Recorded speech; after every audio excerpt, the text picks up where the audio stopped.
Serial में आने वाला है एक नया ट्विस्ट। जी हाँ, अब सागर के दिल में जो मीनू के लिए प्यार पनप रहा है, अब वो प्यार कुछ ज्यादा ही हद से बढ़ चुका है, क्योंकि अब मीनू की रैगिंग हो रही होती है। और यहाँ पर अपनी जान की बाजी लगाकर सागर मीनू को बचा लेता है, पर लेकिन इस बीच मीनू को कुछ ज्यादा ही चोट आ जाती है और यहाँ पर सागर भी पूरी तरह घायल हो जाता है। यहाँ पर सागर मीनू की पट्टी वगैरह करता है और उसे ऑटो में घर लेकर जाता है, पर लेकिन यहाँ पर मीनू ऑटो में बेहोश हो जाती है। मीनू के सामने हीरो बनने के चक्कर में और उसकी जान बचाने के चक्कर में यहाँ पर सागर को बहुत गहरी चोट आई है, पर लेकिन मीनू के प्यार के आगे वो सारी चोट फीकी है। यहाँ पर जैसे ही वो लोग शाह हाउस पहुँचते हैं तो यहाँ पर सागर मदद के लिए शाह परिवार से और आशा भवन से लोगों को बुलाता है, पर लेकिन कोई भी नहीं आता। तो इसकी वजह से यहाँ पर सागर मीनू को अपने कंधे पर सर रख कर उठाता है और उसे शाह हाउस लेके जाता है। यहाँ पर सागर ने मीनू को अच्छी तरह पकड़ा हुआ है ताकि मीनू कहीं गिर ना जाए, पर लेकिन इतने में यहाँ से शाह परिवार से आशा भवन से लोग आ जाते हैं। पर लेकिन जब अनुपमा मीनू के हाल देखती है तो उसके तो होश उड़ जाते हैं कि आखिर मीनू और सागर को आखिर हुआ ही क्या। पर लेकिन वनराज की तो आंखें खुल के खुले रह गई है कि इस भिखारी ने मीनू को क्या हाल कर दिया है और उसकी इतनी हिम्मत कैसे हुई कि इसने मेरी मीनू को हाथ तक लगाया। आज मैं इसकी जान ले लूंगा। यहाँ पर पहले वनराज सागर को धक्का देता है और मीनू को संभालता है। यहाँ पर वनराज बिना सारी बात जाने ही सागर पर इल्जाम डाल देता है। वो कहता है कि तेरी वजह से आज ये क्या हो गया, तूने मेरे बच्चे का क्या हाल बना दिया, ये सब कुछ तेरी वजह से हुआ, आज मैं तेरी जान ले लूंगा, पर पहले मैं मीनू को संभाल लूँ। यहाँ पर वनराज और तोशु को कुछ ज्यादा गुस्सा आता है सागर पर कि उसकी इतनी हिम्मत कैसे हुई कि उसने उनके घर की बेटी को हाथ भी लगाया। पर लेकिन यहाँ पर जैसे ही वो दोनों सागर को मारने के जाते हैं, यहाँ पर अनुपमा बीच में आती है और कहते खबरदार, अगर आपने सागर को हाथ भी लगाया तो आपको देख नहीं रहा है कि इन दोनों को चोट लगी हुई है और सागर ने मीनू की मदद करी है, ना कि उसको छेड़ा है ना उसे हाथ लगाया है, तो आप शांत रहिए। वो कहते कि जो बात है सागर को बताएगा।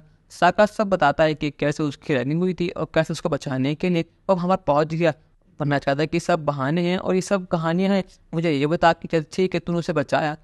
पर लेकिन सवाल तो ये है कि आखिर तू वहाँ क्या कर रहा था, आखिर तू मीनू के पास था ही क्यों, आखिर वहाँ पे तेरा काम ही क्या है। सागर मैं तुझे बहुत देख रहा हूँ कि तू आजकल मीनू के कुछ आसपास ज़्यादा घूमता है, तो मीनू की ज़्यादा हेल्प करता है, पर लेकिन अब तेरा खेल खत्म हुआ। आज मैं तुझे जाने लूंगा। पिछली बार तुझे मैं छोड़ दिया था, पर लेकिन इस बार मैं तुझे नहीं छोड़ूंगा क्योंकि तूने सारी हदें पार कर दी है।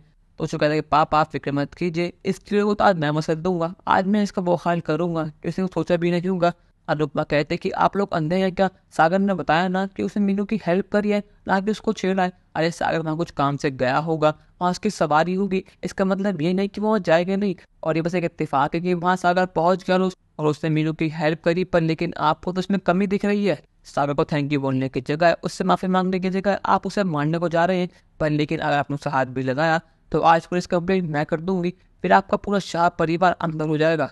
और मुझे पूरा यकीन है कि मीनू साथ देगी हमारा, क्योंकि मीनू को सच पता है और मीनू को पता है कि सागर ने जो कुछ भी करा उसकी भलाई के लिए करा। यहाँ पर पाकी कहते हैं कि मम्मी आप चुप रहेंगे, ना कभी एक अच्छी माँ बन पाई ना कुछ कर पाई, और आज जब सागर मीनू पर हाथ डाल रहा है, उसके आगे पीछे घूम रहा है, तो आप उसको थप्पड़ मारने के लिए उसकी साइड ले रहे हैं, ये कितनी बदतमीजी वाली बात है। पर लेकिन यहाँ पर फाइनली बापूजी आ चुके हैं। बापूजी कहते हैं कि वरना मुझे लगा था कि तू तो समझदार होगा, तुझे पता होगी सही क्या है गलत क्या है, पर लेकिन आज तूने मुझे गलत साबित कर दिया। यहाँ सबको दिख रहा है कि सागर ने मीनू की हेल्प करी है, उसने अपनी जान के पास ही लगाकर मीनू को बचाया, उसको इतनी चोटें आई है, पर लेकिन तुझे अब भी लग रहा है कि सारी गलती सागर की है। अब तुझे सबके सामने अभी के भी सागर से माफी मांगनी होगी, वो भी अभी के भी। अब क्या यहाँ पर सबके सामने बापूजी के कहने पर वनराज और तुझ माफी मांग पाएंगे या नहीं, अपनी राय हमें कमेंट में जरूर बताइएगा और चैनल को अब तक नहीं कि सब्सक्राइब तो कर लीजिए। धन्यवाद।